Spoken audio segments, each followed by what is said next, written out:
Hello, for those of you who don't know me, my name is Dr. Sanchi Gunawardena. I have 846 publications and 13 books, and today I'm going to be talking to you on what happens when you've been diagnosed with bladder cancer and the types of treatments that are offered.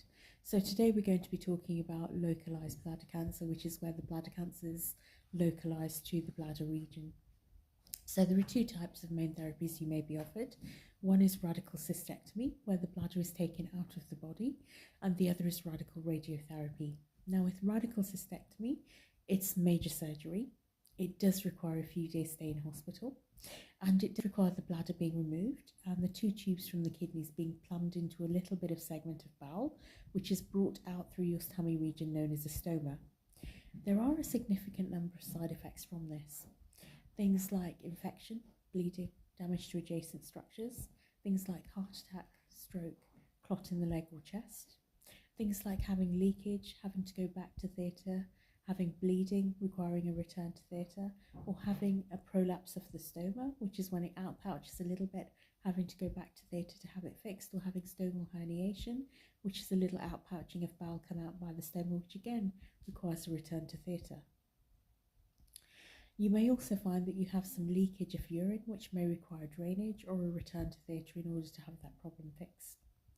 It is major surgery. It is important to stay as fit as possible for this. And afterwards you will have a stoma, which is a little outpouching of bowel through which your urine drains, and a bag to change your urine bag every day or every few hours to drain out the urine. Now, it is major surgery. It is quite life-changing. The other alternatives to a stoma are what we call a neobladder.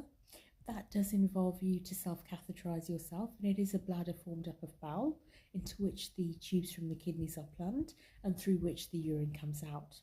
Now that does come out through the normal route, which is through your urethra, but that does require you to what we call self-catheterize, or to pass a tube into the bladder to empty it out. That is something that anybody who has that procedure needs to be aware to do. And again, it is a fairly major procedure with similar types of risks. It is in essence taking segments of bowel, stitching them together to form up a bladder, and then stitching that in place with the tubes from the kidneys. And that's exactly what it is. In any of these cases, it's always really important to remember. Now with radical radiotherapy, it's less invasive. However, there are side effects associated. You can get irritative symptoms of going often, going quickly, wanting to go to the toilet, burning pain, blood in the water. You may find that your bladder doesn't work as normal afterwards, which may require a catheter. That's known as retention or atonic bladder.